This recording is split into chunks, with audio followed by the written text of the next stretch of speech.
And I know you're as anxious as I am to get into close action. But we must bring him right up beside us before we spring this trap. That will test our nerve. And discipline will count just as much as courage. The Age of Fighting Sail. Part 1. A Chance Meeting in Chatham. Chatham, England, March 1771. The cold wind tore across the harbor, lashing white caps into frothing peaks and driving cold spray onto the narrow stone piers.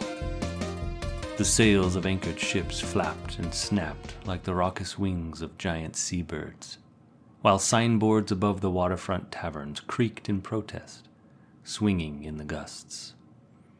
On this blustery day, a figure emerged along the cobblestone quay, a Royal Navy officer.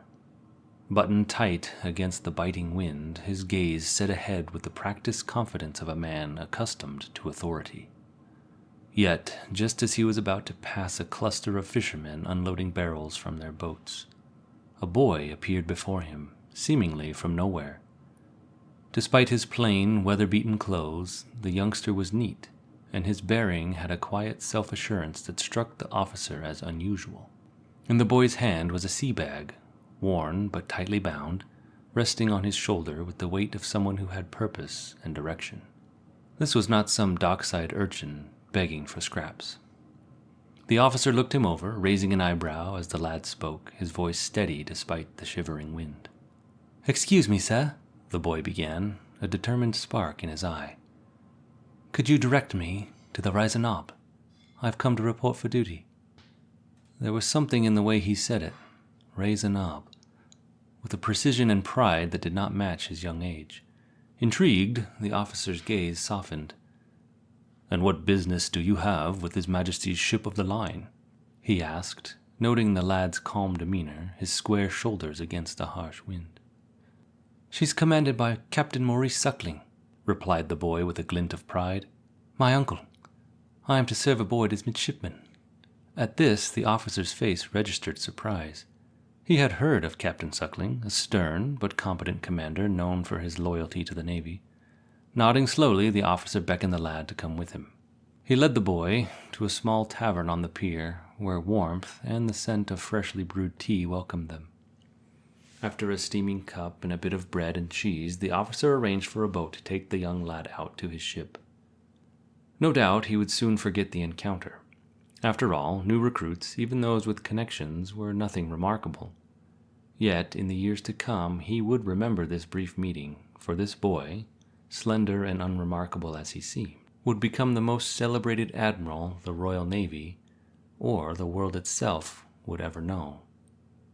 This was a young Horatio Nelson.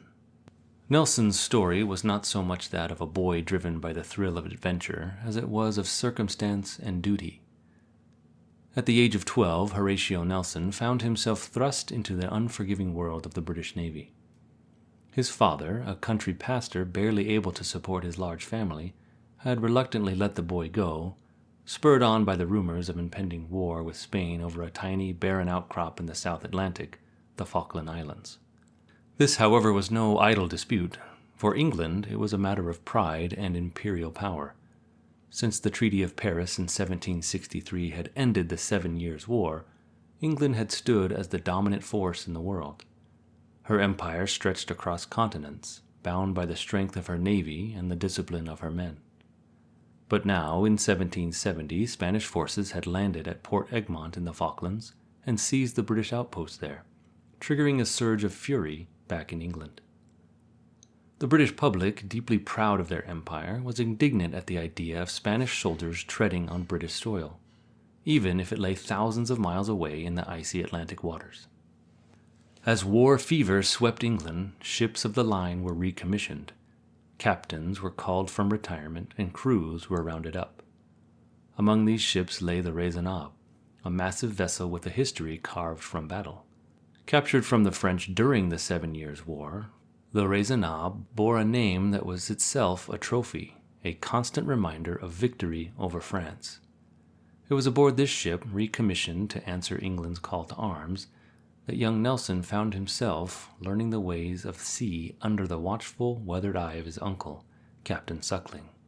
The Raisonnable, like other ships of the line, was no ordinary vessel. She was an engine of war, a fortress upon the water. Her decks bristled with cannon, each barrel cleaned, polished, and ready to fire with deadly roar.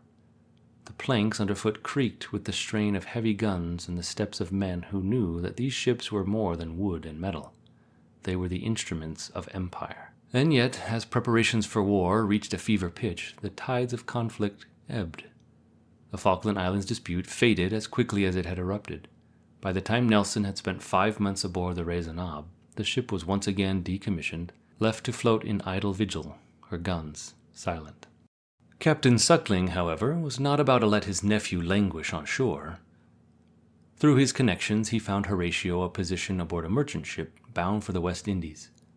It was a journey that would shape the young midshipman's view of life at sea, for unlike the disciplined world of the Navy, merchant life was harsh, and the sailors' grumbling was constant. The crew filled Nelson's head with horror stories of the Royal Navy's brutal discipline, forced conscription, and meager rations. Night after night he listened to their tales, his heart heavy with doubt and resentment. By the time the merchantman docked back in England, Nelson was ready to turn his back on the Navy altogether. His heart, once filled with dreams of naval glory, was now laden with bitterness. But Captain Suckling knew that his nephew's future lay in the Navy. With patience and persuasion, he spent long nights talking the boy back into uniform, rekindling his sense of duty. By July 1772, the young midshipman found himself aboard the Triumph, a 74-gun guard ship stationed at the Nore, where the Thames met the sea. It was a posting that demanded discipline and commitment, two qualities the reluctant Nelson would grow to embody as he learned to navigate the dangers of war. Looking back, those quiet days in Chatham and the time Nelson spent drifting along the sandbanks on the Triumph were merely the first pages of a story that would come to define an era. The coming years would see the Royal Navy face challenges on an unprecedented scale, from the American Revolutionary War to the Napoleonic Wars. England's survival would hinge on men like Nelson, the boy who had nearly walked away from the sea, but who would become her greatest protector. By the time the Battle of Trafalgar loomed on the horizon, the English Navy had evolved into the most fearsome force afloat. Ships overladen with cannon, their decks lined with sailors, ready to unleash a deadly hail of grapeshot, chain, and cannonballs.